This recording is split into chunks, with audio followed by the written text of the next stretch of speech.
Muy bien, buenas tardes. Vamos a, en aras de ajustarnos más o menos al tiempo, ya vamos hacia 15 minutos de retraso. Entonces vamos a comenzar y a dar parte a esta última actividad de la jornada durante el día de hoy, que es ya propiamente el taller que nos viene a impartir la doctora Nora Lía, con el título La infancia y el teatro para niños y jóvenes. Bueno, pues este taller va a constar de dos momentos, el de ahora, que va a ser hasta las 2 de la tarde, y el día de mañana va a continuar este taller de 9 a 12 del día, pero ya no va a ser en esta sala, sino va a ser en la sala Jesús Macías del edificio V, para todas las gentiles personas que nos acompañan de otra institución. El día de mañana va a ser en el edificio B, que está contiguo a este.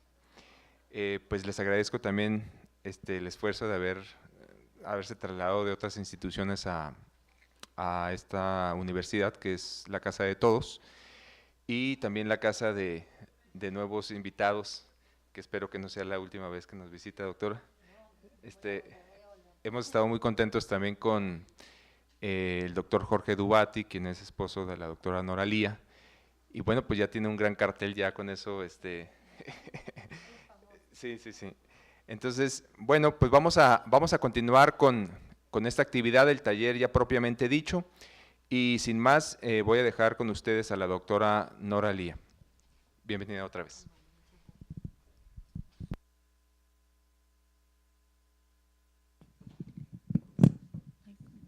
Hola, ahí está. Bueno. El taller va a ser un poco la continuación de lo que estábamos hablando, por supuesto, pero además, bueno, vamos a tratar de bajarlo, digamos, a los textos de dramaturgia que tenemos, a tratar de leer entre todos un poco, a tratar de seguir pensando estos temas. Así que en el día de mañana, por ejemplo, les van a dar un texto de un dramaturgo que se llama Alejandro Finzi, que es un dramaturgo de Argentina, que trabaja en el sur de mi país, en la Patagonia, en la ciudad de Neuquén, y que sería para mí ese modelo, ese ejemplo del gran dramaturgo de teatro para niños, ¿no? Si bien él es como decía antes, también es un dramaturgo que escribe para adultos. En este caso, estos textos que les voy a dejar son dos textos que él escribió para sus nietos. Se llama Historias de un abuelo que está lejos de sus nietos. Y son dos obras de teatro que él escribe para estos nietos. Y ahí es donde vamos a ver esa perfección, esa calidad artística que puede tener una obra pensada para los más chiquitos, porque está pensada para sus nietos pequeñitos. Pero además vamos a seguir pensando en algunas cosas que, como les decía, como una especie de continuación, y bueno, vamos a leer otras y vamos a pensar entre todos otras cuestiones relativas a esto del teatro para niños. Una de las cosas que no dije antes y que tendría que decir ahora respecto de este componente extraartístico que es el niño, es que, bueno, hasta ahora yo dije la infancia, los niños, pero tenemos que tener en cuenta de que los niños también, dentro de la infancia, dentro del conjunto de los niños, hay distintas edades y que esas distintas edades determinan distintos intereses y distintas formas de estar en el mundo. Como decíamos antes, no es lo mismo un niño de 3, 4 años que un niño de 10 y 11 años. Está en la infancia, los dos están en la infancia, pero están atravesando por momentos, intereses y curiosidades diferentes, ¿no? Generalmente los especialistas hablan de un niño eterno, que son todas esas características que son comunes a todos los niños de todos los tiempos. Por ejemplo, que un bebé se comienza a sentar a los 6 meses, ¿no? O que a un niño le interesa en principio cuando es pequeño arrojar los objetos y que alguien se los vuelva a traer, ¿no? Cosas que son comunes a todos, estén donde estén, comunes a los niños. A eso le llamamos el niño eterno. Y por otro lado, conviviendo con ese niño eterno en un mismo niño, está el niño histórico-social, que son esas características que tienen que ver con el lugar donde nació, los estímulos que recibió, ¿no? Que tienen que ver con todo su contexto social, las estimulaciones que ese niño histórico-social convive a su vez con el niño eterno. Esta convivencia hace que pensemos, cuando pensamos en los niños, a la vez que son todos iguales o todos parecidos o tienen las mismas inquietudes, y a la vez, pensando en este niño histórico-social, que son diferentes. Porque bueno, según las regiones, según los estímulos, según las comidas, según ¿no? Cómo estén estimulados con las cuestiones del arte, cuánto han leído, cuánto no han leído, si viven en la montaña, si viven cerca del mar, si viven cerca, no sé, en el desierto, donde sea, cambia. Entonces conviven en el niño, cuando pensamos ese enigma, como decía Jorge La Rosa, estamos ante ese enigma porque además en ese enigma, que es el niño, conviven estos dos, el niño eterno y el niño histórico social. Pero además, como decía esto de las diferentes etapas o diferentes edades, a un niño y a todos los seres humanos nos atraviesan distintos tipos de edades. Está la edad fisiológica, que tiene que ver con el ritmo biológico de cada individuo, la edad mental, que tiene que ver con el desarrollo mental y del conocimiento que tiene una persona, la edad afectiva, que tiene que ver con lo psíquico, afectivo, y la edad lúdica, en este caso nos interesa, que tiene que ver con las fases o niveles de juegos diferentes que haya atravesado ese niño, ese ser humano. En este último caso influye mucho, como les digo, la familia, el ambiente y la escuela. Entonces, estas distintas edades, fisiológica, mental, lúdica y afectiva, también conviven en el individuo de maneras diferentes. Conviven en nosotros los adultos, pero también en los niños. Está una persona a los 10 años atravesada por estas distintas edades. Distintas edades. Esto hace que por momentos veamos un niño de 10 años cuya edad biológica es 10 años y su cuerpo tiene el desarrollo de 10 años, pero muchas veces afectivamente o lúdicamente tiene una edad menor, una edad inferior. Está menos desarrollado en esos aspectos. Eso hace entonces, ¿qué hace? Que el concepto de edades estalle en 1000 pedazos, porque entonces 2 niños de 10 años no son iguales, no son exactamente iguales, y entonces cuando los pensamos no los podemos pensar iguales. Son diferentes porque además de que en ellos convive el niño eterno y el niño histórico-social, en ellos conviven estas distintas edades que no van todas de la mano, no van todas iguales. Entonces, esto lo hace a este espectador y a este lector, lo hace aún más complejo.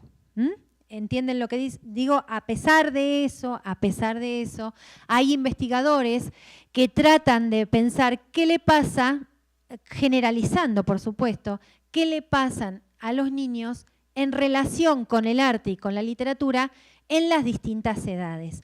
Uno de ellos es Marc Soriano, que es un francés, Marc Soriano, que tiene todo un estudio sobre los niños y el arte, y entonces él lo que dice es que las clasifica de esta manera, pensando en la literatura y pensando en el teatro.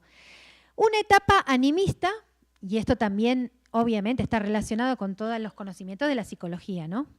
Una etapa animista de los 2 a los 6 años, dice él, que entre el yo y las cosas no existe ninguna diferenciación y por eso se produce el fenómeno del animismo.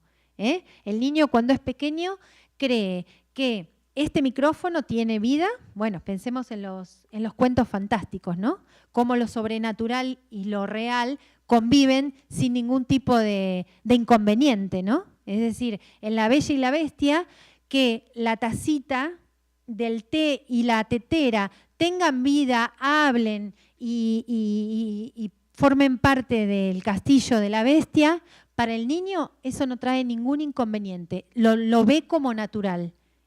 ¿Por qué? Porque está en esta etapa del animismo, que entre el yo y las cosas no hay ninguna diferenciación. Siempre hablando de mi esposo que hablaron recién, él siempre contaba que cuando mi nieto se iba de mi casa, me saludaba a mí, saludaba a esto, saludaba al perro, por supuesto, que también tiene vida, y saludaba a un, ¿cómo se llama?, a un parlante que teníamos muy grande ahí en la casa. Ese parlante para él también tenía vida, ¿no? Esto también está explicado desde el cuento fantástico, ¿no?, el cuento sobrenatural. Bueno, entonces, el animismo consiste en atribuir caracteres del yo a la realidad circundante. De esto se trata. Para ellas las cosas tienen vida, conciencia e intenciones. Y entonces acá tenemos todo el mundo de la literatura y del teatro para los más chicos, de los 2 a los 6 años, que tiene que ver muchas veces con sapos que hablan, con piojos, con teteras, con muñecas y jirafas que tienen vida, ¿no? Tienen vida, hablan y se comportan como los seres humanos. No olvidemos también que hay un género en la literatura infantil y en la literatura en general que es el de la fábula, ¿no?, donde los animales se comportan como seres humanos.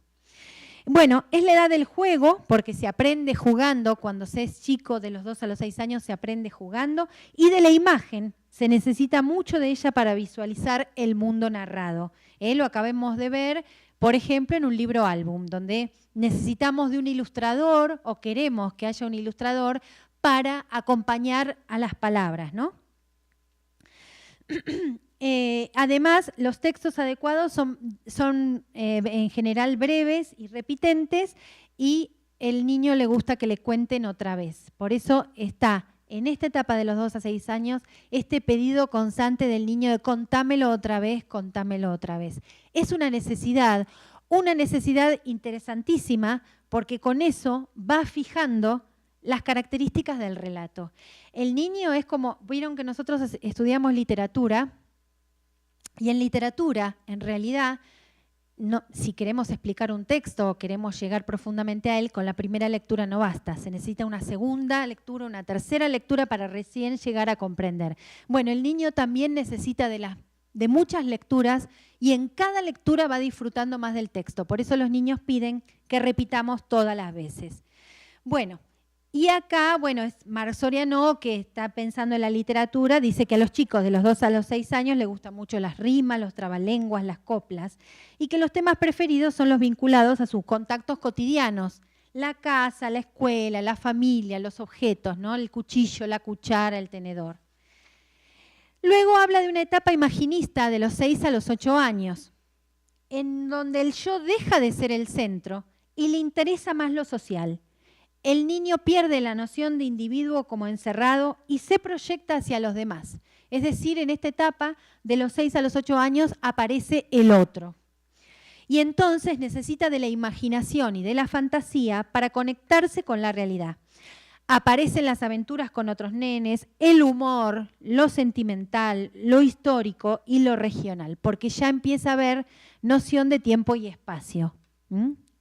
Cosa que entre los 2 y los 6 años es más difícil esa noción.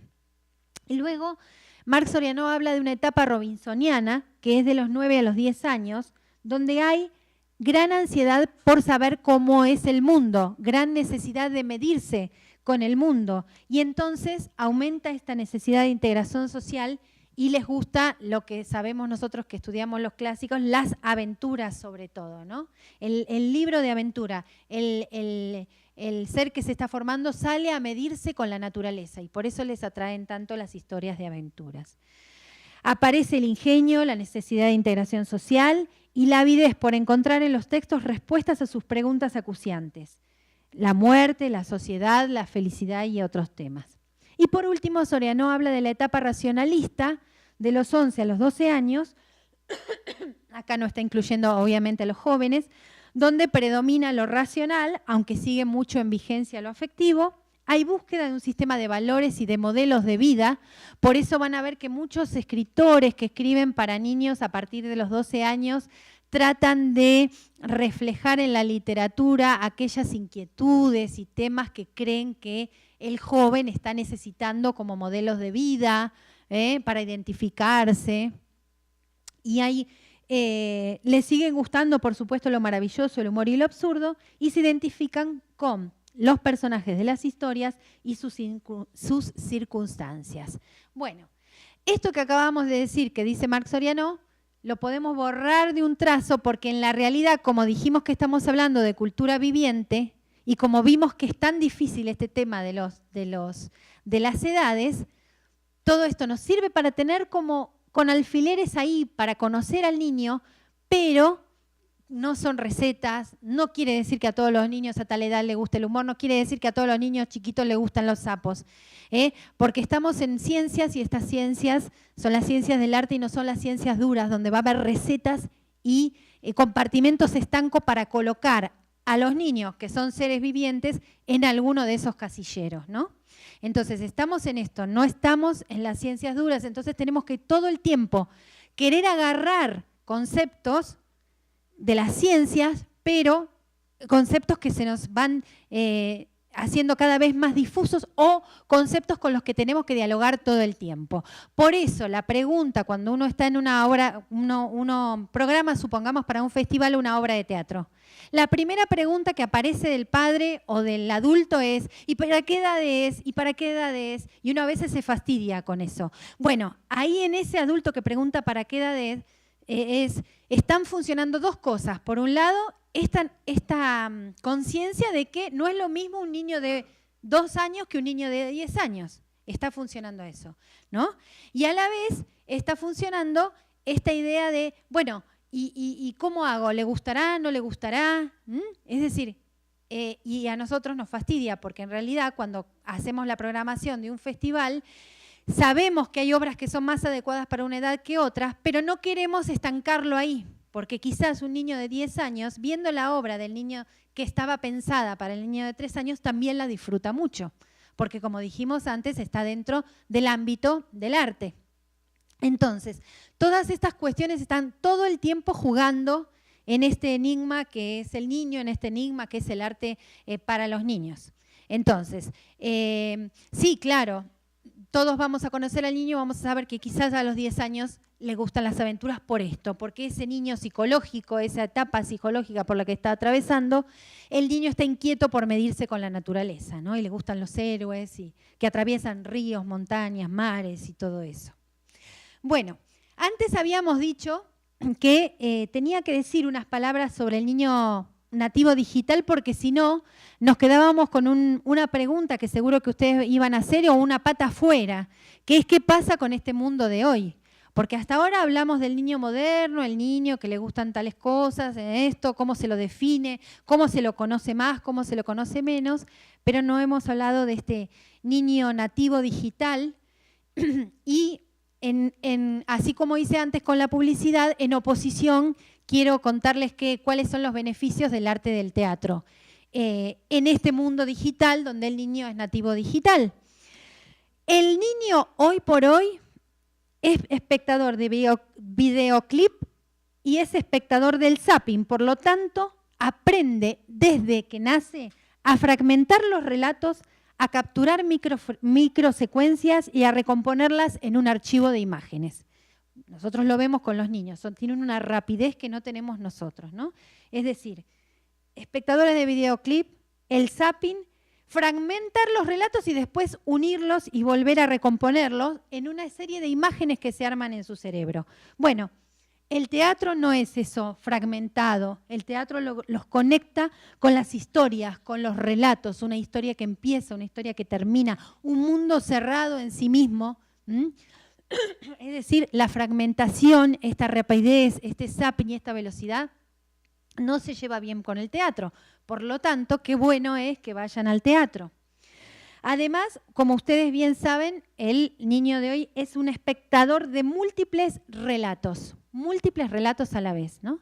Incluso en la computadora, pero también en la televisión, que está viendo algo y abajo pasan las líneas que cuentan qué está haciendo Trump en no sé dónde, que a la vez estamos escuchando eso, que a la vez está en la imagen del canal que estamos viendo, ¿no? Múltiples relatos. Al teatro vamos a ver aquel relato que el dramaturgo y el director quieren contarnos. Un único relato, un relato que nos da paz, un relato que nos cuenta algo que empieza y que termina. Y por eso es bueno ir al teatro. Esta nueva forma de los niños de hoy de acceder a las imágenes fílmicas en microsecuencias relativamente arbitrarias se conforma, hay un conformismo, con saber poco de cada cosa, en la ilusión de percibir el todo. Yo veo un poquito de cada uno y yo en realidad creo que vi el pedazo, o sea, paso por el pedazo de una película, paso por el pedazo de una serie, hago zapping con eso y creo que vi todo. Tengo la ilusión de ver todo. En realidad, no. Dicen los especialistas, es como comer con los ojos una gran picada de imágenes. En el teatro hay un tiempo, hay un desarrollo gradual, un tiempo, un desarrollo gradual. Frente a la pantalla, cuando la imagen es fugaz, la única forma de incorporarla es someterse a la repetición.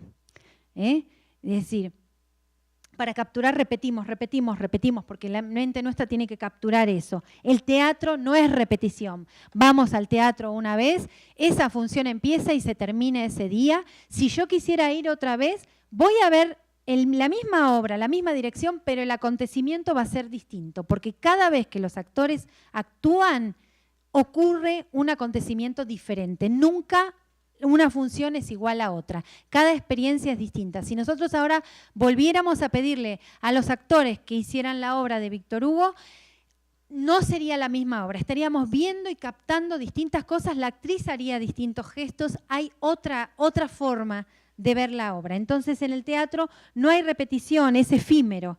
No se trata en la mirada de las pantallas, en lo digital, no se contempla. En lo digital se atrapa y se retiene, se atrapa y se retiene, se atrapa y se retiene. En cambio, en el teatro hay contemplación, como diría Humberto Eco, la contemplación es una mirada libre y aguda del objeto que estoy mirando, libre y aguda.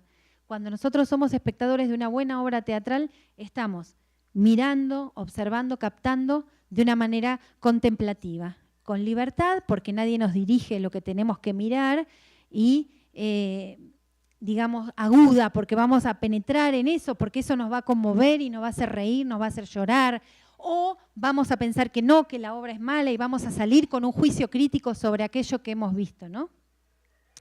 Bueno, y de acuerdo a los cambios tecnológicos, el hombre está direccionado a mirar, a hablar y escuchar a través de las máquinas y de los objetos, ¿no? El teléfono celular, o un fenómeno muy claro de estos días es que estamos en nuestra casa, vamos a salir a la calle, prendemos la televisión y el del señor meteorólogo nos dice la temperatura. Y nosotros nos creemos que esa es la temperatura. No se nos ocurre ir y sacar la mano para ver si llueve. Es decir, estamos mediados por ese aparato que es la televisión.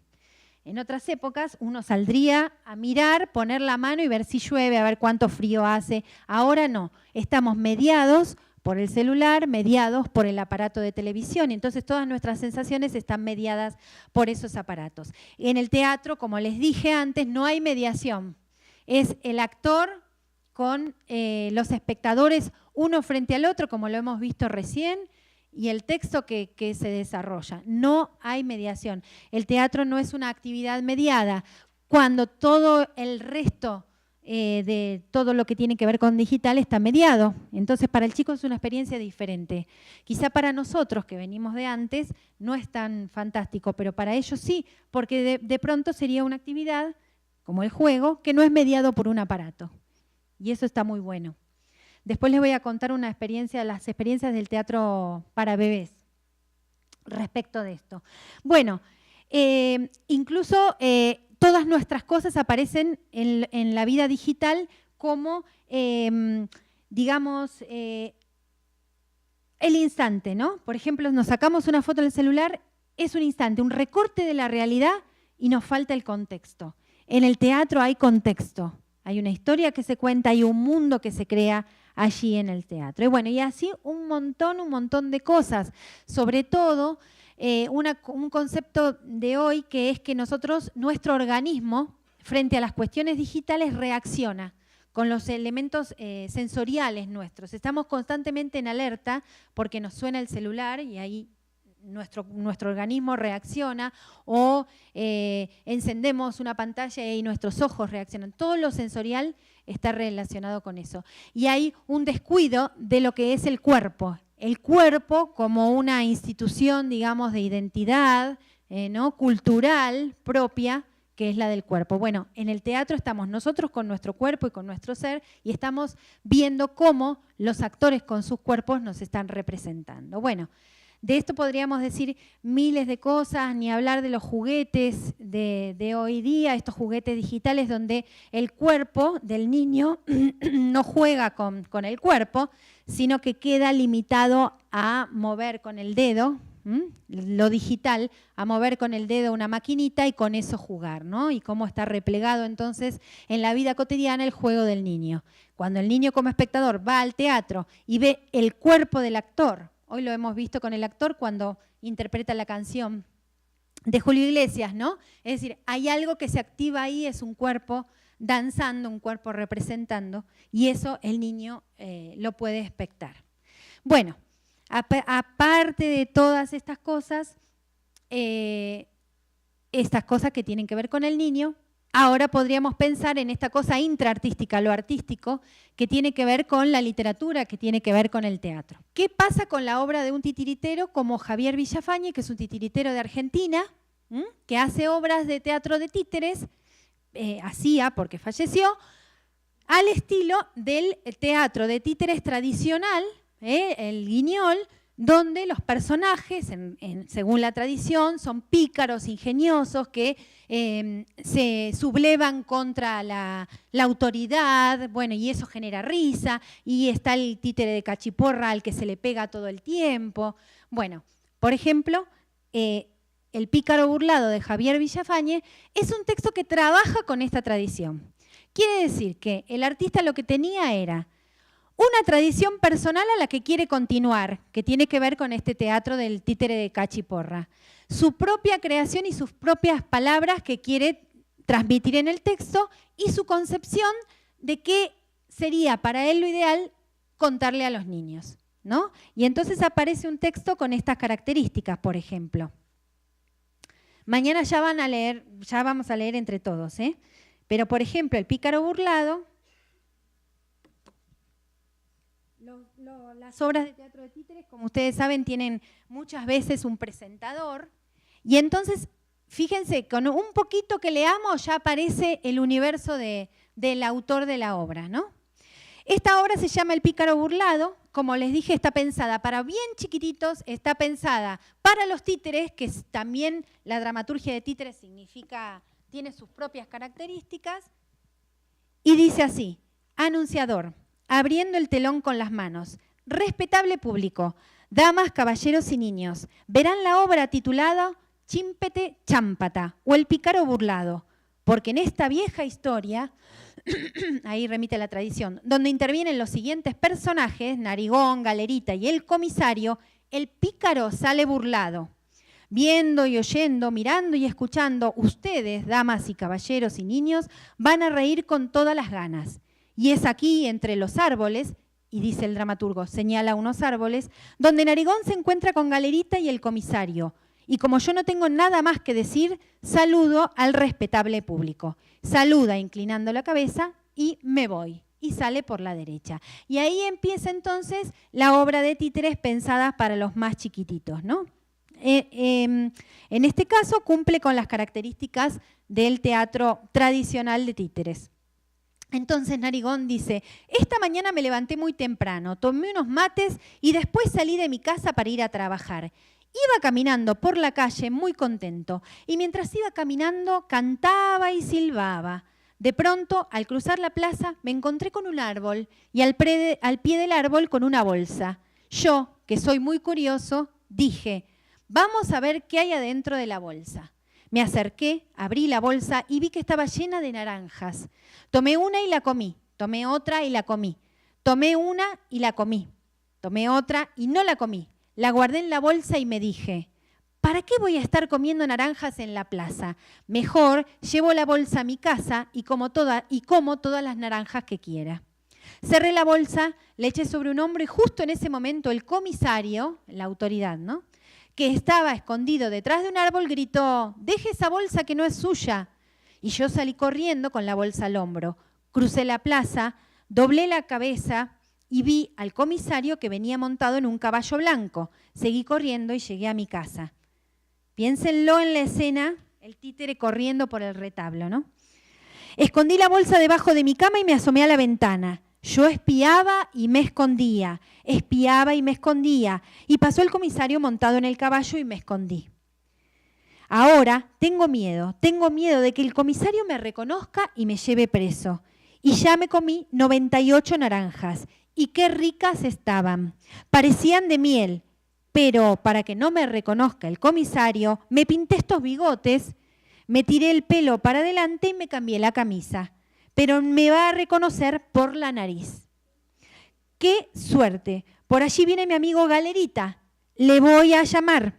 Le voy a pedir que me enseñe qué puedo hacer para engañar al comisario. Y empieza. Galerita, Galerita, lo llama. Galerita. Amigo, mi querido amigo. Narigón. Amigo, mi querido amigo, ayúdeme. Y Galerita le dice, con mucho gusto, para eso están los amigos. Cuénteme, ¿qué le ocurre? Y Narigón le dice, le voy a contar, Galerita, esta mañana en la plaza encontré una bolsa llena de naranjas. Sí, Galerita, naranjas, unas naranjas grandes y dulces como la miel. Me eché la bolsa al hombro y el comisario, que estaba detrás de un árbol, gritó, deje esa bolsa que no es suya. Narigón, sí, Galerita, naranjas, unas naranjas, no, perdón. Y Galerita dice, y dejó la bolsa, qué lástima. Y Narigón dice, no, Galerita, no. Yo me largué a correr con la bolsa al hombro y escapé. Tengo la bolsa bien guardada y quiero que usted me ayude. ¿Qué hago, Galerita? Galerita, yo lo ayudaré, pero con una condición. Narigón, lo que usted quiera, Galerita.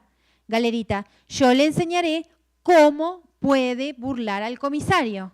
Narigón, muchas gracias, mi querido amigo. Galerita, la condición es la siguiente. Una vez que usted ha logrado burlar al comisario, tiene que traer la bolsa aquí y repartimos las naranjas por partes iguales. Una para usted, otra para mí. ¿Qué le parece? Narigón, me parece muy bien. ¿Y yo qué tengo que hacer? Galerita, es muy sencillo. Cuando ve llegar al comisario, usted se hace el que no lo conoce. El comisario va a interrogarlo y usted a cada pregunta que le haga responde con estas palabras. Chímpete, chámpata. Por ejemplo, el comisario le pregunta cómo se llama y usted dice chímpete. Le pregunta dónde vive, usted dice chámpata. Y siempre lo mismo, chímpete, chámpata.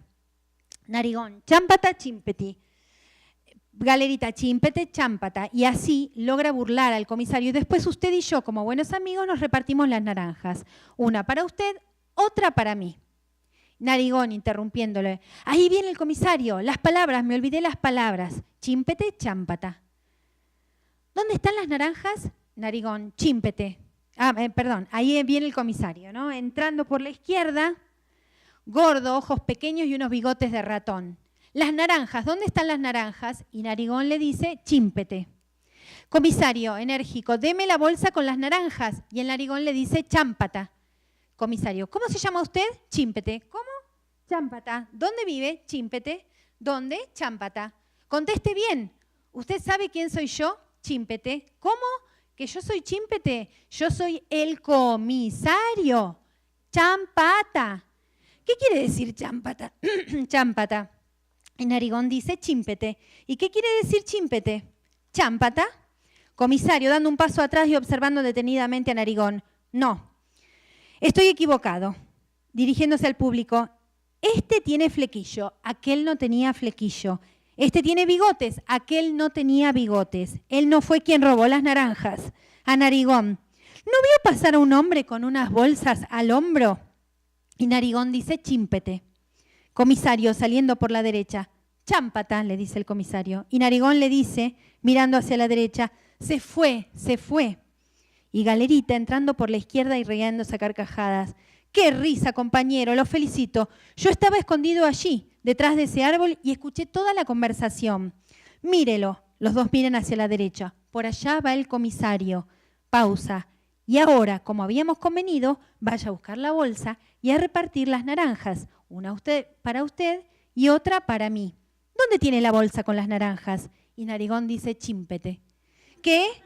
Chámpata, Galerita. ¿Cómo? ¿A mí me va a hacer el cuento? Chímpete, las naranjas. Chámpata, las naranjas. Chímpete. Y así termina la obra.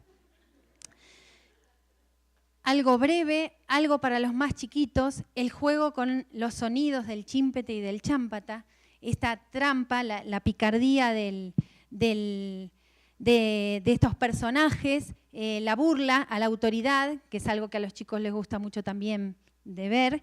Y bueno, y aparece así una pequeña obra que uno podría pensar que cada palabra está puesta porque sí, y cuando uno se pone a analizar, como cuando analizamos a los grandes autores, en realidad cada palabra está ahí porque tiene que estar para generar ese clima, ese universo, ¿no?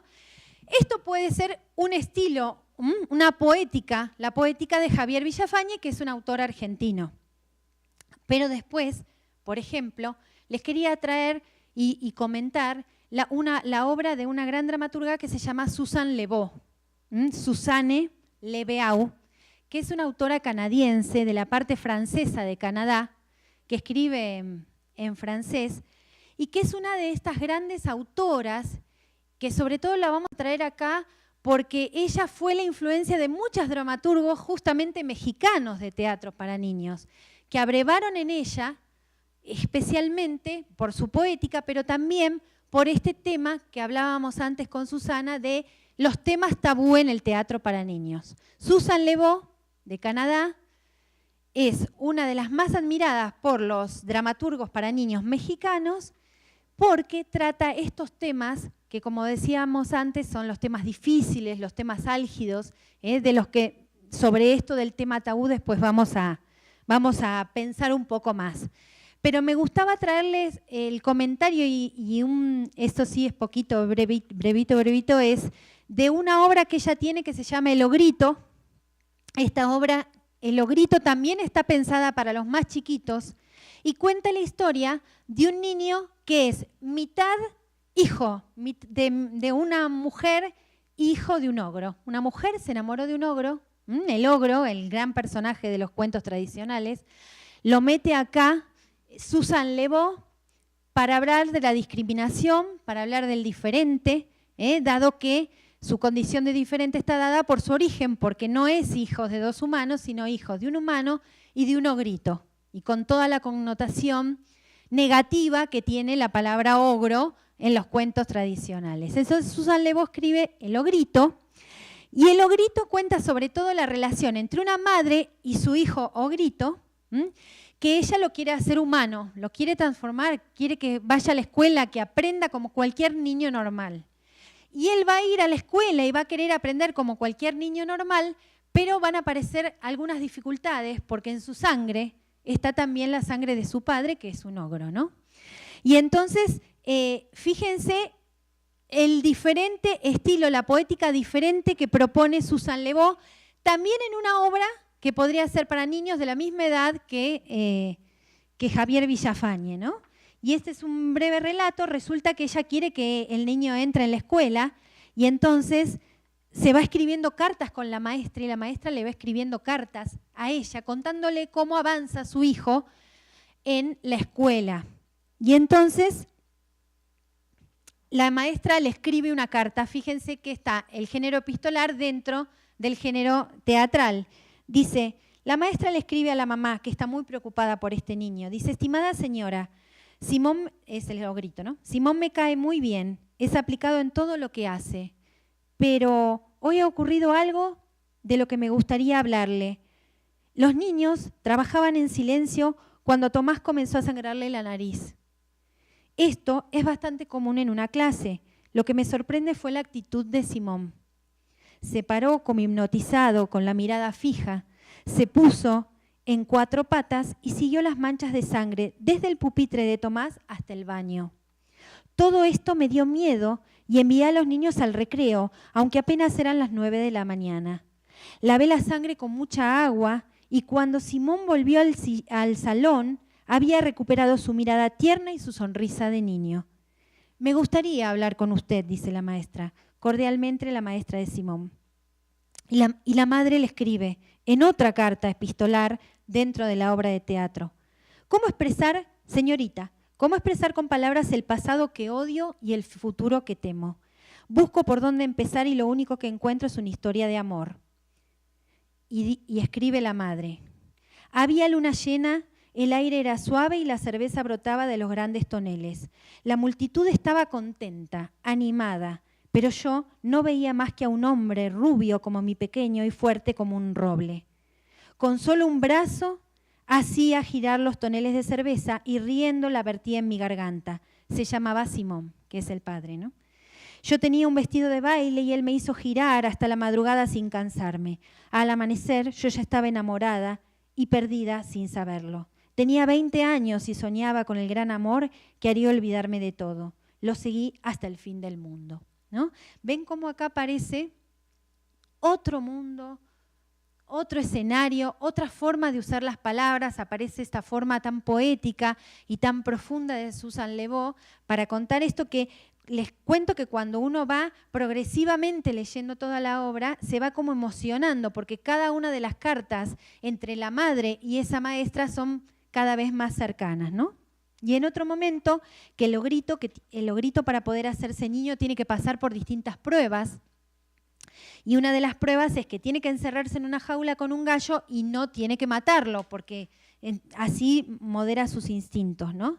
Y entonces él está con el gallo y está tentadísimo porque en su sangre hay sangre de ogro y la sangre no se puede cortar, ¿no? Y entonces está deseoso, tiene deseo. Y entonces Susan Le Beau escribe, el ogrito dice, ¿qué dice la maestra sobre el deseo? Ella que habla de eso todos los días y que conoce también el deseo y el placer. Ella dice que hay que cultivar el deseo con paciencia, como una planta en su jardín, que hay que sentir cómo nace, mirarlo crecer, y que eso debe hacerse con todos los deseos, el del chocolate, el de la muñeca y seguramente el de un gallo blanco. El tiempo del deseo hace madurar el placer escondido en el fondo de las cosas. La maestra debe reconocer a los ogros y algo debe sospechar, porque el otro día me dijo, mi pequeño Simón, no confundas el antojo de la sangre de los ogros con el deseo inasible como la bruma de la mañana a pesar de su fuerza de marea.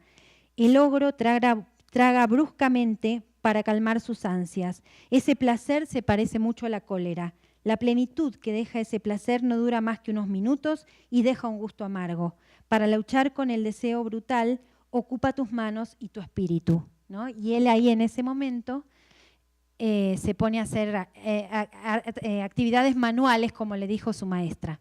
Bueno, como pueden ver, cada palabra poética de esta autora está pensada exactamente para decir lo que ella quiere decir, con el estilo que ella lo quiere decir, que de a poquito, con esa forma de escribir, va calando profundamente, porque nosotros estamos a la vez asistiendo a varios temas. Primero el de la maternidad y el temor de las madres, ¿no? A qué le pueda pasar con sus hijos. Esto puede pasar con el ogrito, puede pasar con tener un hijo homosexual, un hijo que tiene discapacidades, nos puede atravesar desde distintas cosas, ¿no? Por otro lado, bueno, estos temas amorosos, ¿no? Como ella en realidad está contando, cuando cuenta cómo conoció la mamá al ogro, al padre del ogrito, está narrando poéticamente una historia de amor, ¿no?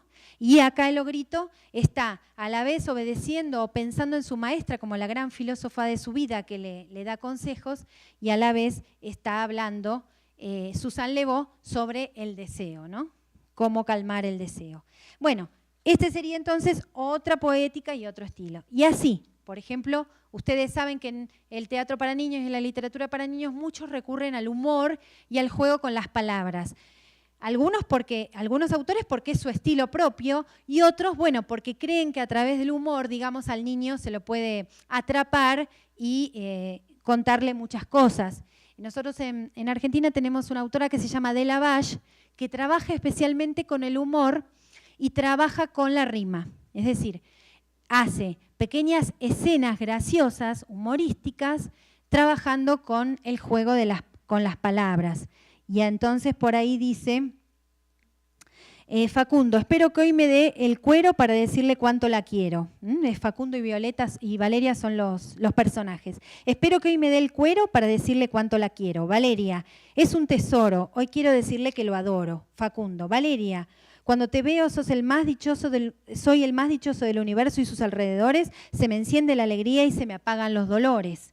Valeria, Facundo, Facundo, cuando estoy contigo soy la persona más feliz del mundo. Facundo, te quiero mucho, Valeria, mi amor por ti es una cosa seria. Esto a los chicos, así como les da muchísima risa, el juego con las palabras, ¿no? Yo también, Facundo, mi amor por ti es enorme y profundo. Y Facundo dice, Valeria, Valeria, la verdad es que cuando te veo se me caen las medias. Y así va avanzando en una autora que, como verán, nada se parece a el estilo de otra autora como Susan Levoy, sin embargo, o como Javier Villafañe. Y sin embargo, son todos autores y dramaturgos de teatro para niños, ¿no? Bueno, hasta aquí un poco entonces vimos lo extraartístico, que es todo lo que tiene que ver con el niño, lo intraartístico, que tiene que ver, bueno, en este caso con los distintos estilos o poéticas que puede manejar un dramaturgo a pesar de que se dedica a los niños. Y esto lo digo especialmente para romper con ese mito de que las obras de teatro para niños son todos estos payasitos que hacen cualquier cosa, o que las obras de teatro para niños son solamente adaptaciones mal hechas y ligeras de cuentos tradicionales como Caperucita Roja, Cenicienta y todos esos que vemos. Sí, lo hay, porque hay realmente gente que monta en escena estas adaptaciones mal hechas, pero también está todo este río de autores, verdaderos dramaturgos, trabajadores de la palabra, que sí les interesa llegar de otra manera al niño y no solamente con el payasito. Otra de las cosas que hay mucho en mi país respecto de los niños son los animadores, o sea, gente que trabaja en la televisión. Algunas son vedettes, o sea, mujeres que trabajan en la revista, que es un género que está en mi país, y que después se dedican al teatro para niños. Y ellas tienen el prejuicio y el preconcepto de que el teatro para niños es pararse, poner unos muñecos todos mal vestidos sobre el escenario, hacer una serie de gestos o generalmente tienen algún latiguillo con el que trabajan y entonces dicen guachi guau, entonces todos los niños dicen guachi guau, y así, haciéndose las animadoras y contando una historia muy sencilla y muy mal hecha, dicen que hacen teatro para niños. En realidad, eso no es el teatro para niños que estamos defendiendo, es un teatro comercial que lo que trata es que en la platea haya muchísimos niños y muchísimos espectadores, clientes del espectáculo, y que busca la respuesta masiva de todos los espectadores. O sea, todos tienen que hacer lo mismo, porque si yo digo guachi guau y todos tienen que decir guachi guau, tienen que hacer lo mismo, ¿no? Y después, bueno, está a veces personajes conocidos, es decir, ese tipo de teatro no genera sorpresa, no genera inquietud, no amplía el mundo, no sirve para conocer el mundo, no habla de los grandes temas, ¿no? Ese es el tipo de teatro comercial, que también es un teatro, por lo menos no sé si acá, pero en mi país está muy, nosotros, una animadora se llama Panam, otra se llama Flavia, ¿no? Generalmente hasta las obras no tienen ni nombre, son el nombre de las mismas, estas animadoras que lo único que buscan es, bueno, tener muchos chicos en la platea y que todos los chicos hagan lo mismo que ellas. Y generalmente en ese tipo de teatro, para colmo, se venden souvenirs o merchandising, lo que le llamamos merchandising, que ese merchandising lo que hace es una trampa, porque en realidad es el niño compra, se lo lleva a su casa con la fantasía de que está en conexión con esa animadora que estuvo en el espectáculo. Supónganse, en el caso de Panam, se pone una vincha que dice Panam. Entonces la nena se compra la vincha de Panam y se va a su casa.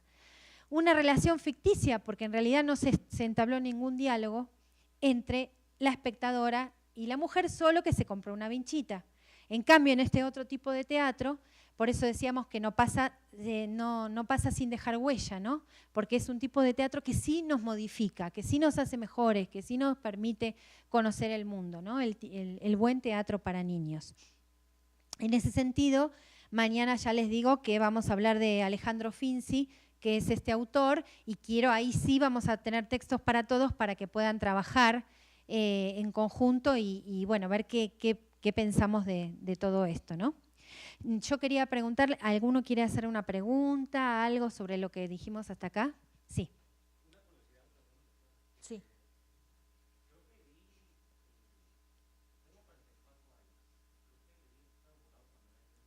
Ajá. Puede ser, sí.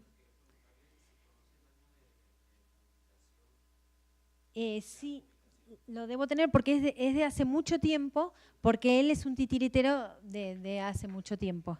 Sí. Ahora no la tengo, la primera publicación. Pero sí puede ser de los años 60, 60 y pico, porque él falleció hace muy poco y muy viejito.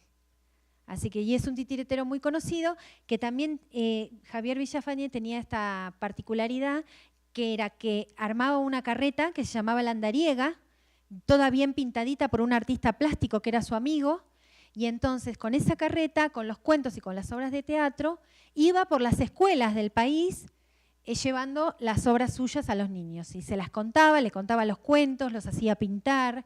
Era como un promotor de la dramaturgia y de la lectura espontáneo, ¿no? Y recorrió Latinoamérica y todo.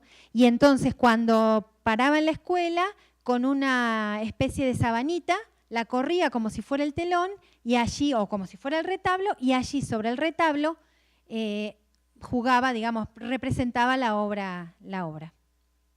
Bueno, esto es entonces, sí. ¿Alguna cosa más que alguien me quiera decir? ¿Algo con el tema de las edades y eso? Sí.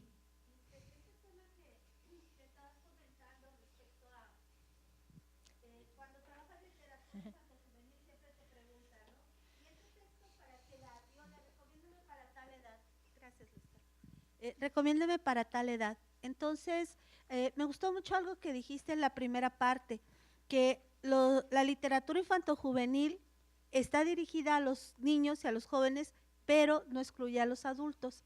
Entonces, de acuerdo con los teóricos de la literatura infantojuvenil, pues cada uno tomamos, ¿no? Recibimos la información de acuerdo, como decía hace ratito Joel, tú leíste a este autor de niño o lo jugaste, pero ahora lo vas a leer de otra manera, ¿no? Entonces, esta cuestión de las edades, y nada más decir que una de las formas o de las estrategias para clasificar un poco, para orientar un poco a los padres en este sentido, el Fondo de Cultura Económica tiene una clasificación muy interesante, ¿no? Para los más pequeños, para los que empiezan a leer, para los que ya leen, para los grandes lectores, ¿no? Entonces, pero que esos cambios son cualitativos, ¿no? O sea, no tienen que ver con cuestiones necesariamente de carácter biológico, ¿sí? Y siempre lo vinculamos a lo biológico y no necesariamente a esta posibilidad de que los lectores pues vamos cambiando, ¿no? O sea, no. Claro, ¿no? Y tiene que ver eso de la cuestión de las edades lectoras. Claro, y tiene que ver con esto que vos decías de la competencia lectora, ¿no? Es decir, un niño de 10 años que no lee nada, quizá para iniciarse en la lectura, digamos, tiene que empezar por un texto que quizá estuvo pensado para más chicos. En cambio, un niño que lee mucho puede seguir avanzando, ¿no? La capacidad lectora de cada niño también interfiere y también la capacidad como espectador. Cuanto más vamos al teatro, mejores espectadores somos y entonces ahí cambia. Y entonces uno puede decir, mira, tu nene tiene 6 años, pero como viene viendo obras de teatro hace un montón y además se fue a ver la obra de teatro de su tío, que es para adultos, puede ver el espectáculo, ¿no? Ahí nos corremos de eso. Y como decía Susana, las grandes editoriales, como Fondo de Cultura Económica o Alfaguara u otras, tratan de atender esta dificultad de las edades y poner a veces por colores. Hay una de Norma que es torre amarilla, torre blanca, torre azul, ¿no? Donde no se pone el número exacto, 8 años, 9 años, 10 años, justamente para no perturbar esa libertad, digamos, de que cada uno vaya leyendo lo que puede, ¿no? Gracias.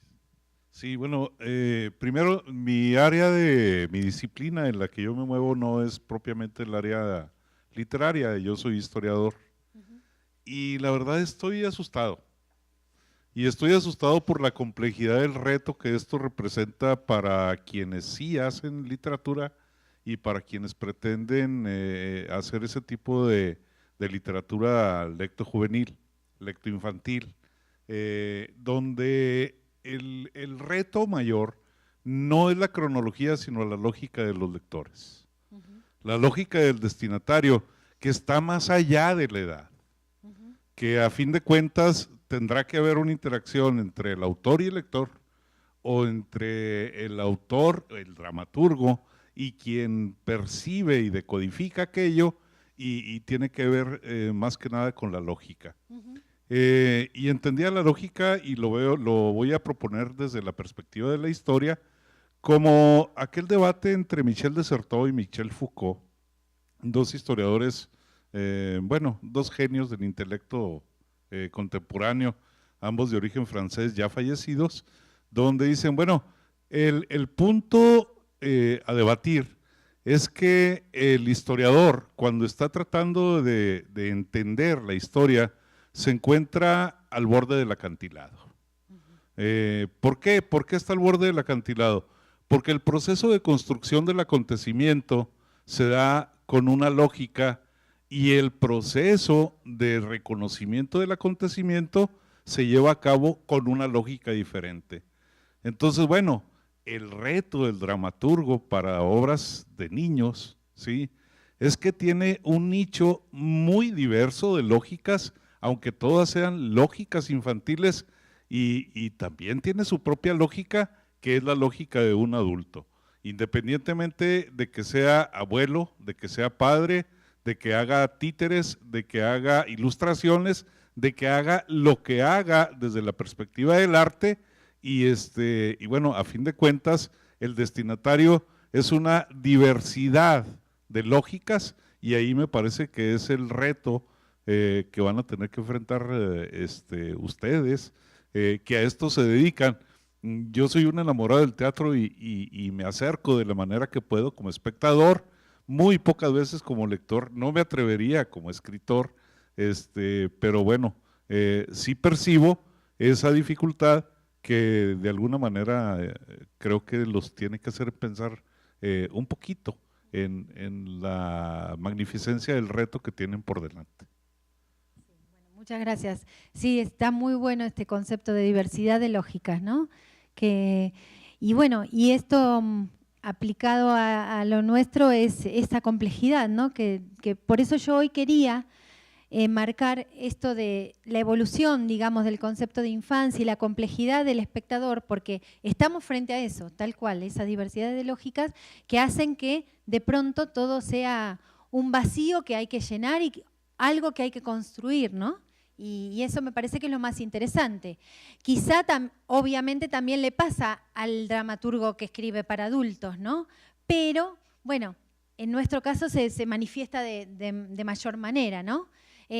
Pues por lo general, salvo para calificar si una obra es buena o una obra es mala, no estamos preocupados por qué le pasa al espectador adulto, así como estamos preocupados por qué le pasa al espectador niño, ¿no? Esto pasa, digamos, y de pronto pensamos, bueno, el adulto va a salir y va a decir me gustó, no me gustó, está mejor esto, está mejor lo otro, pero no tenemos ese temor tan propio de el que hace dramaturgia para niños o literatura para niños, de ese temor a herir o a no dar justo en la tecla con aquello que el niño puede querer o puede necesitar, ¿no?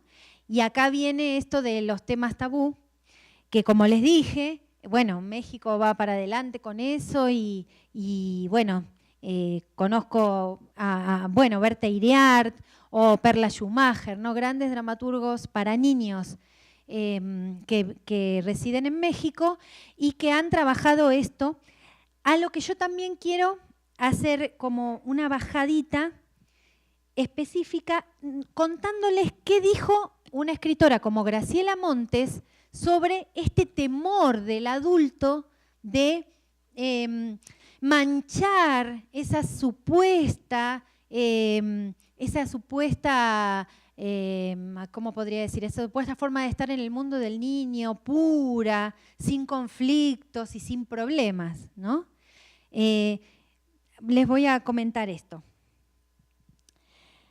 Dice Graciela Cabal en un reportaje, esto yo lo tengo en una revista acá mexicana, justamente Paso de Gato, que lo publiqué, que se llama Los temas tabú en el teatro para niños y jóvenes. Están en una Paso de Gato, donde, bueno, me puse a estudiar todo este tema de los temas tabúes, y entonces cité a Graciela Montes, que dice: nadie corre a buscar un balde de agua cuando lee el relato de un incendio, ¿no?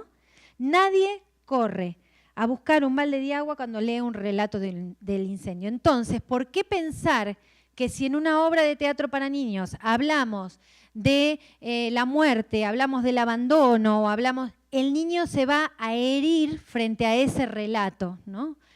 O si hablamos de un casamiento, como es el Príncipe y Príncipe de Perla Schumacher, donde un muchacho, el príncipe, se casa en vez de con la princesa, con otro príncipe, ¿por qué vamos a pensar que esa obra va a poner a los chicos a reflexionar o a pensar, o los va a llevar a ser homosexuales o gays o todas esas cosas que piensan los adultos? Porque en el fondo esos son pensamientos de los adultos. No, eso no pasa.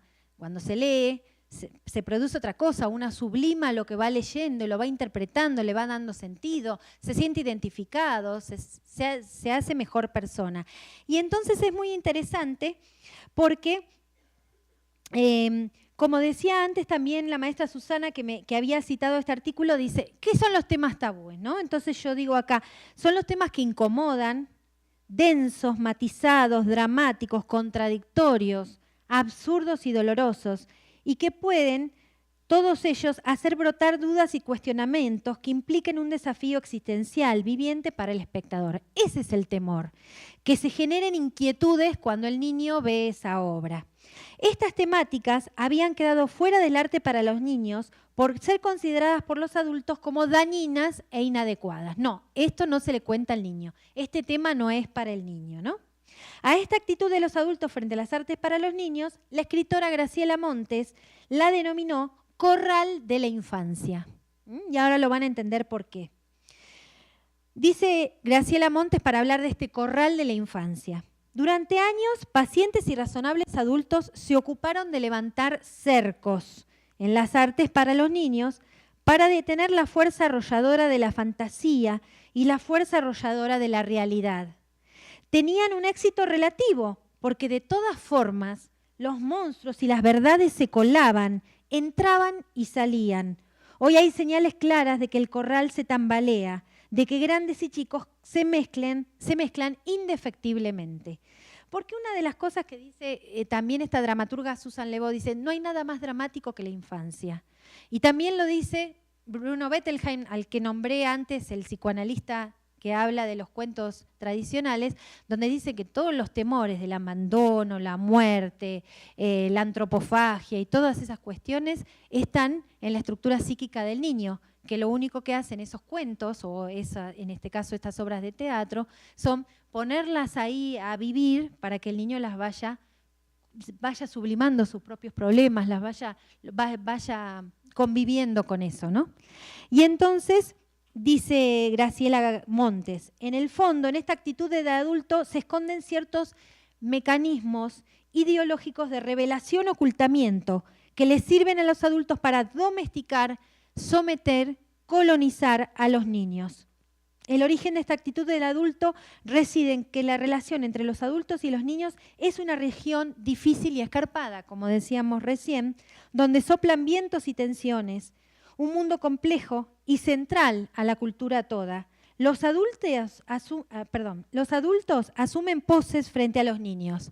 ¿Cuáles son esas poses? Somos cuidadores, vigilantes, somos seductores, secuestradores, violadores, censores, maestros, etcétera, según sean sus grados de conciencia personal e histórica, con las condiciones de vida, con el pasado, con la historia familiar, con la imagen del niño, con el canon infantil.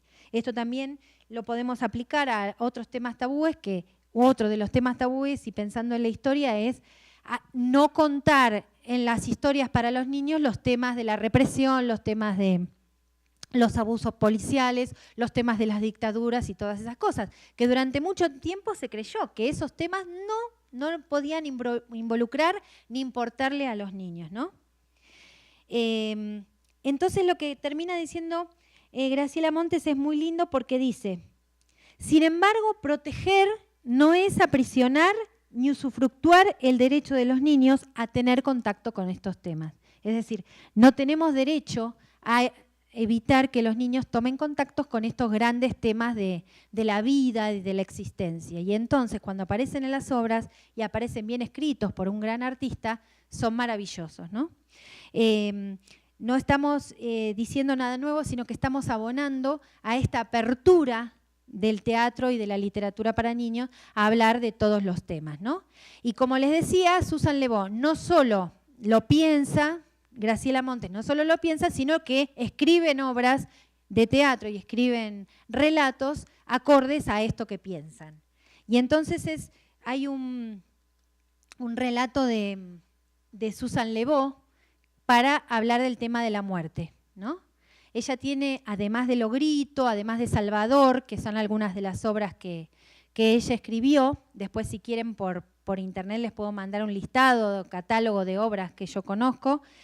Ella además tiene unos textos que se llaman Cuentos para niños reales. Y ahí va a ser muy interesante lo que hace Susan Le Bon. No solo va a hablar, como lo que les voy a leer, de temas como la muerte o temas prohibidos, sino que en sus obras de teatro va a cuestionar muchas de las actitudes de los adultos respecto de los niños. ¿Se acuerdan? Cuando hablamos al principio de la evolución de la infancia dijimos, esa evolución de la infancia tiene que ver con la relación entre el adulto y el niño.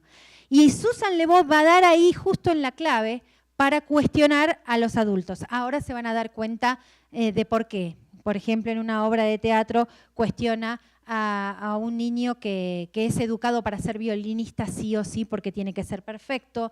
En otro habla del mal carácter de los niños y de los padres. El otro habla de la poca atención que le ponen los padres a los niños, ¿no? Esto también, estos otros, si quieren, los vamos a leer mañana, ¿no? Pero, por ejemplo, o sea, decimos, qué bueno que esté el tema de la muerte en el teatro para niños. Bueno, ¿cómo lo ejemplificamos con la obra de Susan Le Bon, por ejemplo? Todo comenzó por el teléfono. No por este relato que se llama Teléfono y que está en el libro Cuentos con niños reales, está escrito no con diálogo, sino como si fuera un poema, una palabra bajo la otra. Después vamos a hablar de eso. Que lo tradicional es que haya actos, escenas, personajes, didascalias, ¿no? Que es el género dramático, es así, pero después cada autor va haciendo como quiere esa obra de teatro, va innovando, digamos, en esos códigos del teatro. Hoy lo vamos a ver en Susan Le Bon, mañana lo vamos a ver en Alejandro Finzi. Entonces, el teléfono dice, todo comenzó por el teléfono. No por ese que hay sobre la mesita de la entrada, sino por ese que suena, ese que se esperaba. En fin, ese que mamá esperaba. Es cierto, cada vez que el teléfono suena, mamá dice siempre, ese es el llamado que esperaba. Y ahí está. Rin, rin, ya voy, dice mamá sin levantarse. Rin, rin, ya voy, dice mamá levantándose. Rin, rin, hola, ya viene mamá. Dice la voz del niño que respondió el teléfono. Hola, repite mamá con voz primaveral. Hola, hola, hola, dice la voz en el teléfono que se parece a un mes de invierno bajo la lluvia, a la tristeza del otoño, al grito del cuervo, mucho más que al canto de la calandria. ¿Quién habla?, pregunta mamá. ¿Quién habla?, pregunta papá a mamá. No reconozco la voz, dice mamá a papá que la mira sorprendido. No reconozco el cuervo. ¿Y tú? Soy tu hermana, grita el cuervo en la línea. Mi propia hermana, piensa mamá, y me llamas para desearme feliz cumpleaños. Mamá levanta la cabeza, suspira de placer, respira el olor del sol que llega por las ventanas. Gracias, querida hermana. Tú no olvidas nunca, pero ¿por qué me hablas con esa voz de cuervo si está tan lindo? ¿No lo sabes?, pregunta la hermana de mamá. ¿Qué?, dice mamá. ¿Qué?, repite papá. No lo saben. Ah, dice la hermana de mamá en un suspiro. ¿Pero qué? Dímelo, dice mamá. Dilo entonces, dice papá. Los hijos, todos los hijos, los grandes, los pequeños, se acercan a escuchar, miran, se callan, se amontonan como las uvas en un racimo, como los pichones en el nido, como los tres chanchitos cuando ven el lobo acercarse. Mamá, ¿qué hay? ¿Qué pasa, mamá? Nuestro padre, dice la hermana de mamá. Nuestro padre, dice mamá. Niños, a jugar afuera. Está tan hermoso afuera, dice papá. Los niños salen a jugar, repite mamá con una vocecita apagada. A jugar afuera para que yo pueda concentrarme, escuchar las cosas de la vida y decir cosas importantes que no se dicen frente a los niños, ya que ello podría herirlos, atormentarlos, trastornarlos, perturbarlos, apenarlos, dolerles, atemorizarles, provocarles pesadillas. Puedes hablar, dice mamá a su hermana, ya estoy sola. Aquí está solo la más pequeña, que es demasiado pequeña para comprender. Entonces, dice mamá con su vocecita, nuestro padre, en el jardín, dice su hermana, una de esas personas que nunca termina sus frases. En el jardín, repite mamá. En el jardín, repite papá. En su jardín, al sol, con su pala, su regadera, sus florecitas. Ella cuenta todo eso que todo el mundo ya sabe. Entonces, dice mamá con una vocecita aún más apagada, mi propio papá, este mediodía, el corazón, demasiado grande, demasiado tierno, demasiado amoroso, demasiado cansado, te dejó, dice la hermana, dice mamá, dice la hermana, dice mamá. Te dejo, dice otra vez la hermana de mamá. Me dejas, dice mamá a su hermana. Nos dejamos, dicen. Bueno, déjense de una vez, dice papá, que se impacienta y que quiere saber más, y ellas se dejan, finalmente. Y entonces, pregunta papá, mamá no responde. 2 lágrimas calientes caen de sus ojos, sus manos tiemblan y sus labios se cierran en una mueca. La pequeña, la que no puede comprender, porque es demasiado pequeña, salta sobre las rodillas de su mamá, se escurre hasta la punta de sus penas y de sus tristezas, se abraza a su cuello y enjuga con sus manitas sucias de tierra las lágrimas que caen. Ella mira a papá con un reproche y desde lo alto de sus 3 años le hace el siguiente discurso. Le dice al padre la nena, ¿no te das cuenta que mamá está triste porque el abuelito murió a mediodía de un infarto? Se dice infarto, corrige papá. De un infarto en su jardín, trabajando con la pala y la regadera entre sus florcitas para que sus plantas den aún más flores este verano, ¿no? Ven cómo acá, en esta obra de Susan Le Beau, está representado todo este tema de los tabúes y de la capacidad de los niños de comprender las cosas aun cuando no se las queramos decir, ¿no? Este corral de la infancia donde, como igual dice tanto Susan Le Beau como Graciela Montes, las cosas llegan igual, las cosas se cuelan, ¿no? Y es mejor tomarlas uno, ¿no? Uno como en el caso de un educador o un dramaturgo, y que no queden ahí, ¿no? Estos, bueno, de los muros y estas cosas que todos conocemos, las cosas se cuelan igual, nos pasamos igual, nos desbordamos igual, ¿no?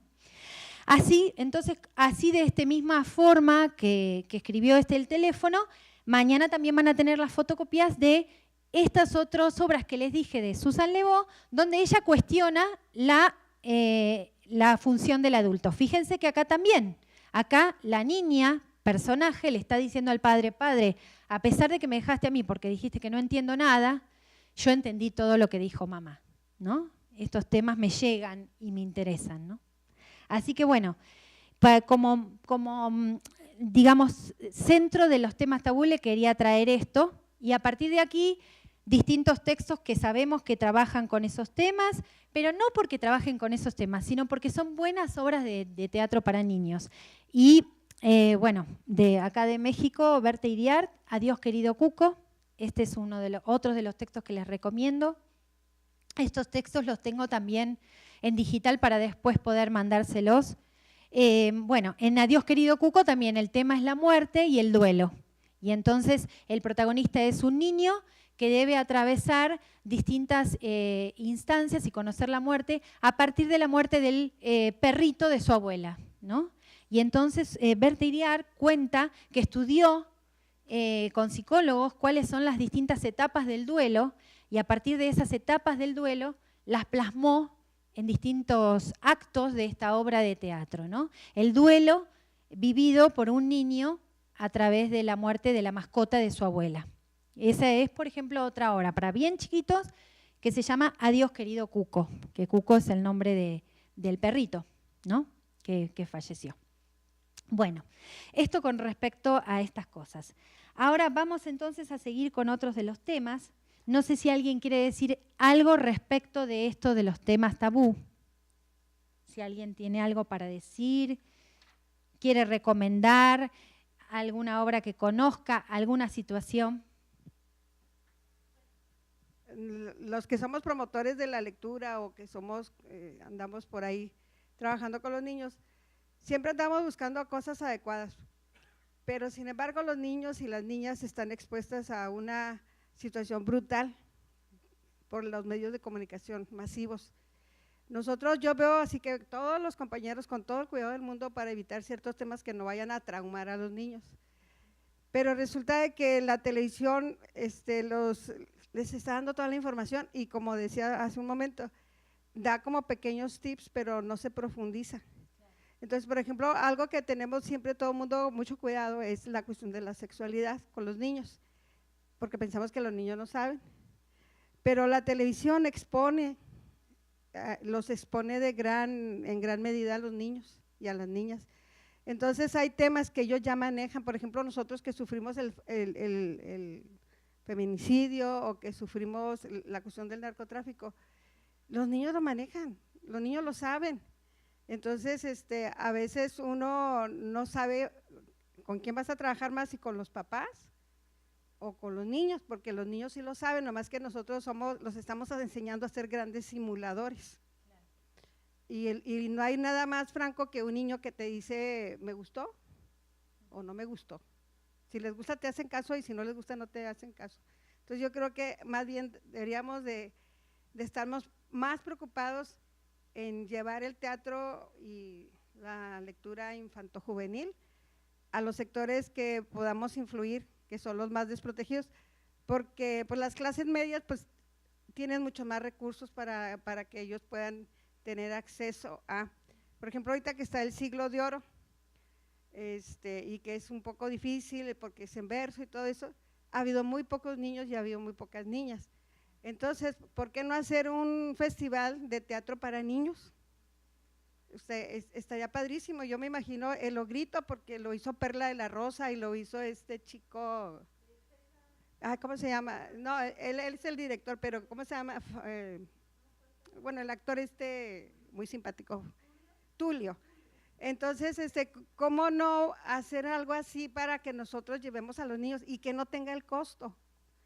Porque gran parte de la gente no va, porque aparte no hay acceso para todo el mundo a la cultura, y por ejemplo nos ponen que en el Teatro del Siglo de Oro, pero en el Benito Juárez o en el Rascón Banda, y el resto de la población a las 7, 8 de la noche ya no tiene camión para ir a ver esas obras. Entonces, sería de gran interés de la universidad, igual que de las autoridades culturales de la ciudad, de que esas cosas pudieran sanar tantas heridas que ha dejado la violencia y el feminicidio. Gracias.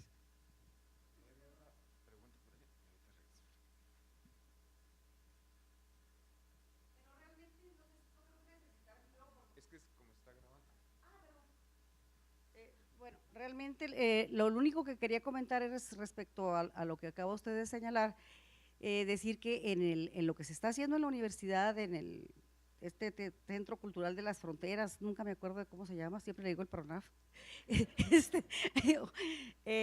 ahí lo que está haciendo Grecia es, que es la coordinadora, consigue los camiones de la universidad y van dirigidos a las colonias populares para que los niños justamente marginados o de alguna manera que sufren la marginalización tengan acceso no solamente a los talleres, a los libros, sino que también hay niños que nunca han ido al cine y se les lleva al cinito de la universidad. Entonces sí se está haciendo, claro, la labor es ardua, hay muchísima gente en esas condiciones, pero sí se están tomando las medidas de que hasta 3 o 4 autobuses van a las colonias periféricas a traer a los niños de las escuelas no sé, más lejanas y de menos recursos, porque hay una preocupación por este ambiente social.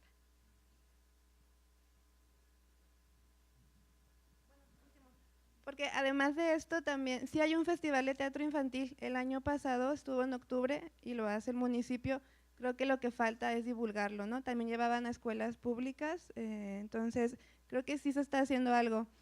También el año pasado Telón de Arena puso Los Cuervos no se peinan, de Carrasco, y otra compañía, no me acuerdo cómo, puso Malas Palabras de Perla. Ajá. Entonces sí se está haciendo algo, pero creo que falta todavía difusión sobre todo, ¿no? Como por ejemplo el festival estuvo y yo me enteré hasta qué pasó, ¿no? Pero sí lo hay.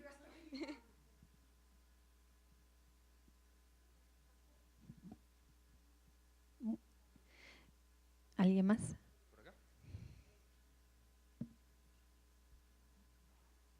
Bueno, retomando lo de los temas tabúes, yo escribo y entonces yo siempre había tenido como la curiosidad de hasta qué punto podemos abordar los temas justamente con los niños y las formas en las que se puede hacer, ¿no? Y tomando ahorita en cuenta todo lo que decías y lo que hemos venido trabajando en el área en la que yo trabajo, de pronto como que se ensambla todo, ¿no? Y es como hacer un poco la reflexión también de que si la literatura bien es un diálogo entre las personas, la literatura infantil al igual no es un diálogo con los niños. Y el hecho de meterlos en este corral del que tú hablabas es una manera de no sé, enseñarlos a evadir los temas o de pretender más bien que ellos se evadan temas que son inherentes a la vida, que se los van a topar en algún momento, ¿no? Y entre más conocimiento, creo yo, puedan ellos tener desde más temprana infancia, van a tener mejores herramientas emocionales como para afrontarlos, porque van a tener el acompañamiento de sus historias, ¿no? Entonces, era así como la reflexión con la que yo me quedo, ¿no? De este tema que habla. Sí. Sí, sí. Bueno, pues siguiendo también con lo del tema, los temas tabús, yo trabajo con literatura para primera infancia, entonces he notado que muchas veces, bueno, todavía en gran medida, los papás creen que la literatura o el teatro para niños en general debe de ser bonita, ¿no? Debe de ser linda, llena de colores. Entonces, cuando uno empieza a presentarles textos con temas tabús, pues primero obviamente hay un impacto y cierto rechazo, pero luego pues he notado que esto impacta en su crianza, ¿no? Porque empiezan a aceptarlo y se dan cuenta que no hay nada de malo de hablar de ciertos temas, ¿no? Entonces, en mi experiencia, pues he visto que impacta en su manera de criar a sus hijos, ¿no? Y cómo la literatura o el teatro infantil pues está construyendo en esa parte de la crianza. Gracias.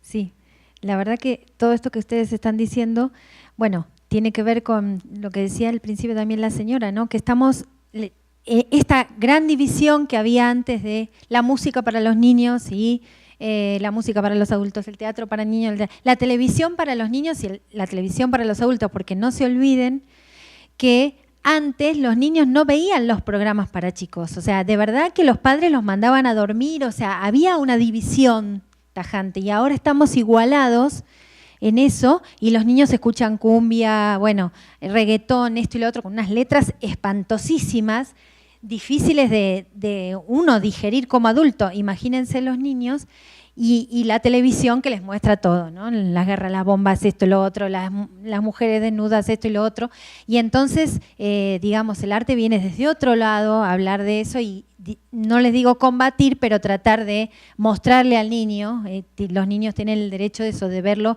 a través de otras formas, y en este caso las formas artísticas, ¿no? Y como bien decía la señora ya, hay cosas que se hacen, eso es verdad, y hay muchísimo, pero a nivel general falta darle visibilización a aquello que se hace. Por eso es lindo, y esto es una tarea más de todos nosotros que estudiamos en la universidad, darle visibilidad a partir de escribir sobre esos fenómenos, a escribir sobre qué están haciendo con el cine en estos barrios, digamos, dar cuenta desde la universidad de todos este tipo de movidas artísticas, ¿no? Donde uno ayuda, digamos, a darle entidad, a mostrarlo, ¿no? a la comunidad, ¿no? Y bueno, y eso es lo que siempre nos faltó en las cosas para niños, es darle esa visibilidad. Por ahí, si nosotros ahora empezamos a pensar cuántos festivales para niños hay en Latinoamérica, y por ahí contamos 20, y está re bueno, y hay gente que pudo ir y todo. El tema es darle a todo este movimiento una visibilidad desde nuestro lugar, estudiándolo, viendo qué pasa, viendo cómo se progresa, viendo por qué aquel festival fue más efectivo y este otro no, cómo es la selección de obras para niños en un festival, qué es lo que uno debería tener en cuenta, qué autores, qué es lo que pasa con todo ese movimiento, cómo hago yo en ese festival, como decía antes, con las edades para que vayan todos los niños, pero a la vez respetando que, bueno, sí, ciertas obras son para un niño de 2 años, pero otras no, digamos. Es decir, es muy probable que El Pícaro Burlado, de Javier Villafañe, que yo les leí, nos interese a todos, porque como decíamos, está hecho con las herramientas del arte, pero es muy probable que el público más atinado para ir a ver esa obra sea un niño de 3 y 4 años. Y es muy probable que el niño de 10 años no quiera ir a esa obra, justamente porque está creciendo y se quiere diferenciar del niño más pequeño. Y entonces ahí hay que tener en ese festival, en esa curaduría que uno hace de las obras que sí satisfagan, digamos, a niños de 10 años, ¿no? Sí. Yo quería hacer una pregunta. ¿Una pregunta? Bien.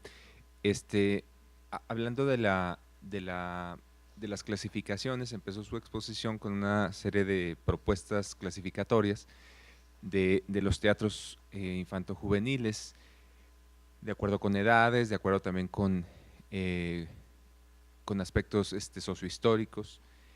Y entonces yo, digamos que concluyo, o una conclusión parcial, es que hay 2 elementos que se integran para una nueva forma de hacer teatro juvenil.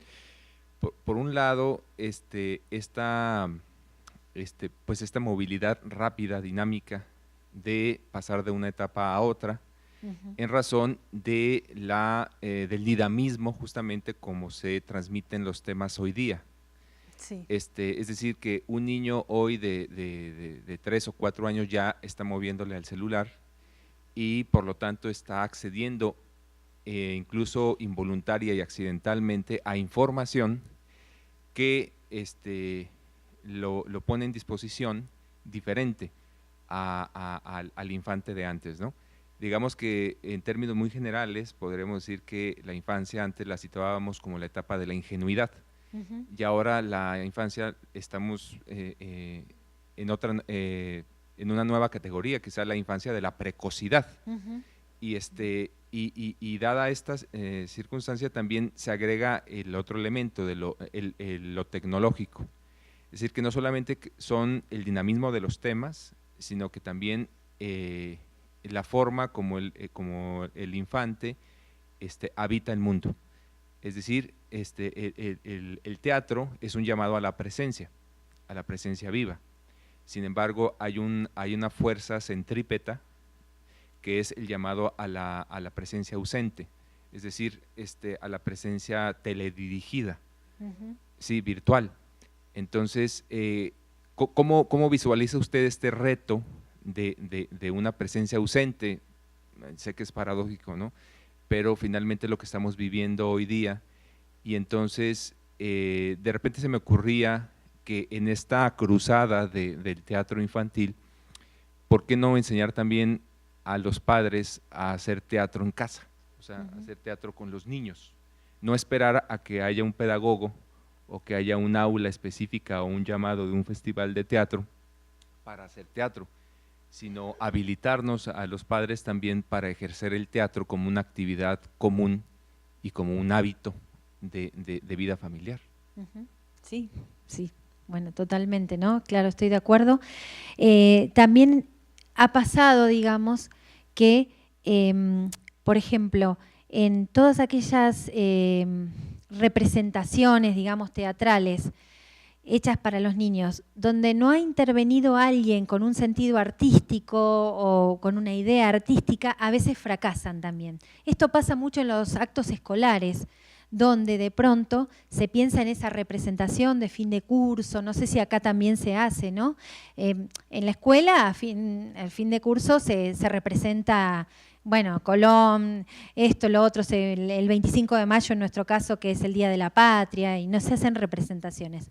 Cuando en esas representaciones, en esos guiones, no interviene, digamos, un artista que venga de ese palo y que lo pueda manejar, a veces se generan cosas que no son tan atractivas, que no son intentos y está muy bien, pero se necesita de esta presencia valiosa de alguien que de verdad pueda pensar, bueno, cómo se genera ese acto, esa puesta en escena, ¿no? Y de ahí la importancia de los artistas, pero sí, por supuesto que desde la casa y, por ejemplo, en la escuela, desde los juegos teatrales. Los juegos teatrales no son teatro, los juegos teatrales son ejercicios que hace un profesor de teatro con los chicos en el aula, en su salón cuando trabaja con niños, y son pequeñas escenas que se representan, pero que no se representan con un espectador, por eso se llama juegos teatrales, no es teatro. Ahí el niño incorpora un montón de saberes desde su cuerpo, la forma de expresarse, distintos juegos lúdicos que se hacen en el aula, que son valiosísimos y que las grandes maestras que hacen eso saben que el niño queda transformado después de todo ese trabajo, digamos, con los juegos teatrales, que sería algo parecido a lo que tú estás diciendo. Es decir, empezar el trabajo de las escenas, del teatro, desde la casa, desde la escuela, digamos, ¿no? Y bueno, y después sí, pero ha pasado también, y esto hay que decirlo, por ejemplo, en algunas de provincias de mi país, como Mendoza, está la materia teatro, ¿no? Está la materia teatro para los chicos de la primaria y la secundaria. Y toda vez que esa materia no la dio alguien que entiende de teatro, fracasó. Como si dijéramos que tenemos un profesor de artes plásticas, pero que no es un artista. Y entonces los chicos lo ven como una tarea que hay que cumplir y donde el arte nunca aparece, ¿no? También esto, o sea, nosotros desde la voluntad podemos hacer esfuerzo, yo puedo leer y tratar de leer, pero nunca voy a leer como leyeron los artistas que leyeron hoy, ¿no? Entonces, también eso, saber que la intervención de artistas para estas cosas de los chicos también es muy valiosa y es muy necesaria, así como en una obra para adultos, ¿no? Yo en el club donde voy, por ahí no se me ocurriría a mí representar para mis colegas adultos una obra, yo sin ser actriz. Yo no soy actriz, no la podría hacer. Bueno, si yo no soy actriz para los niños tampoco, porque en realidad no lo voy a hacer bien. ¿Se entiende a qué apunto? A que también en esas cosas para los chicos tiene que estar la calidad artística. Y que no puede ser, a veces está, pero no cualquier docente, no cualquier persona que en realidad está capacitada para dar matemática, para dar biología o para hablar de otras cosas y no está capacitada para el teatro, ¿no? Esa especificidad, digamos.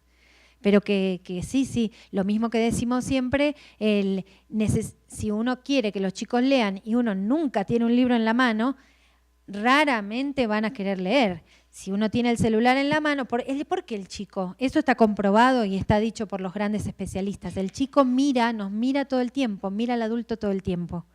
Y entonces el chico ve desde que tiene un mes que hacemos así para pasar las fotos en el celular y ahora tienen 2 años y hacen así, pasan las fotos. ¿Pero por qué lo hacen? Sí, lo vieron en la televisión, pero sobre todo porque lo vieron en el primer núcleo que vivieron, que es en la casa. Y entonces, si en una casa no hay una biblioteca, y raramente, no sé, después por ahí alguno lo adquiere, pero raramente va a querer leer o le va a dar importancia y valor a los libros, ¿no? Así que… ¿No será también que nos está faltando creaciones multireceptivas? Pienso que los clásicos tienen la fortuna de dirigirse al mismo tiempo a distintos públicos.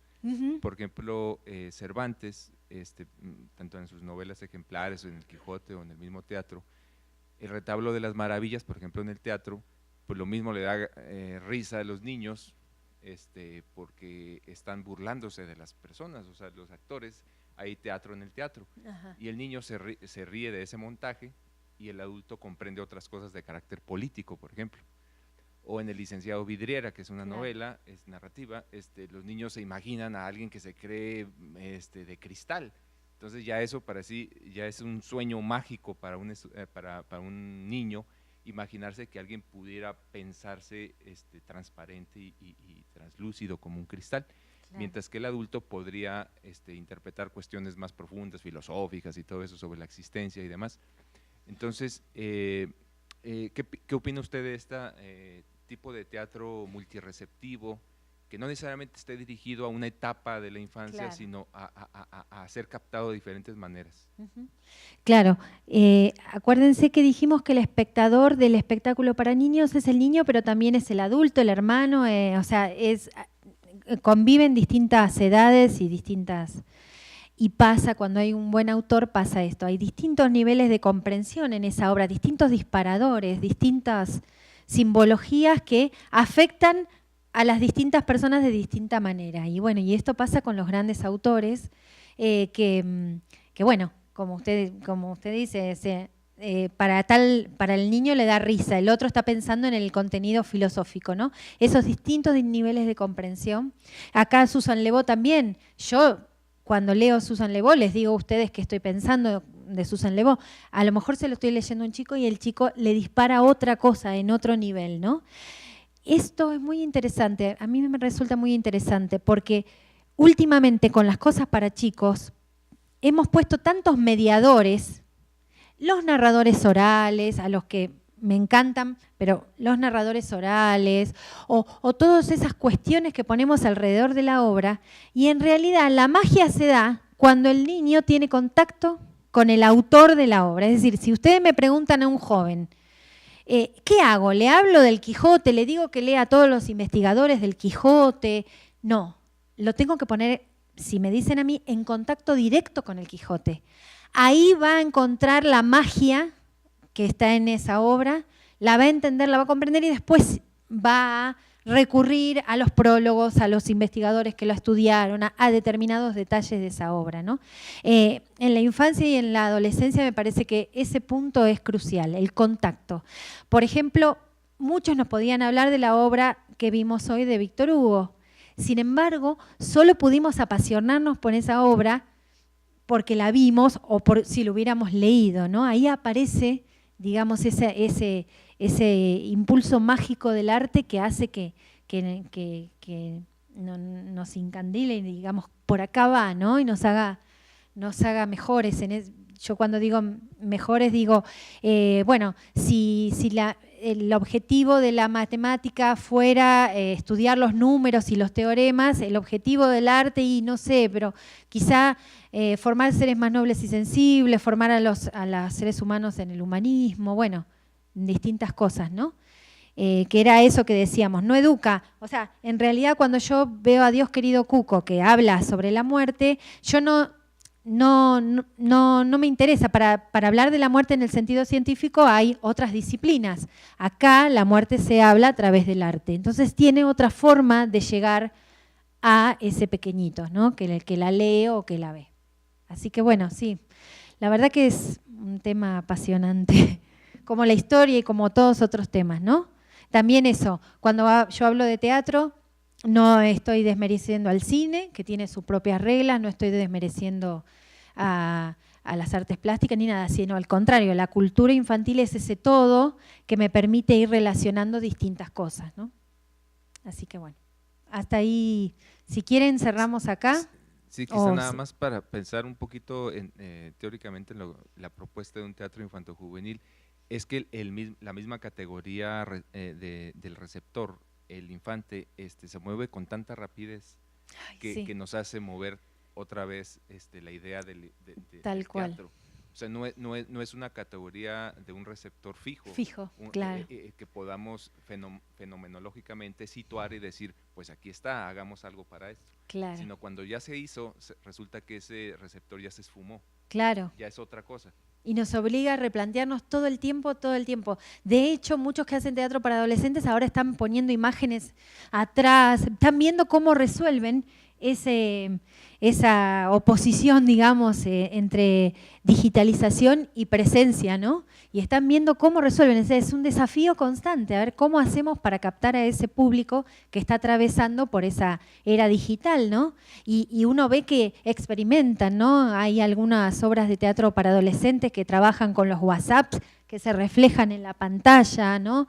Bueno, de todo viendo cómo se capta. Hay obras de teatro que se esmeran en que la escenografía sea una proyección más linda que el cine, ¿no? Están como viendo a ver cómo se hace, cómo se trabaja por esto que esta dinámica tan veloz, ¿no? Bueno, si quieren dejamos acá porque además deben estar todos muy cansados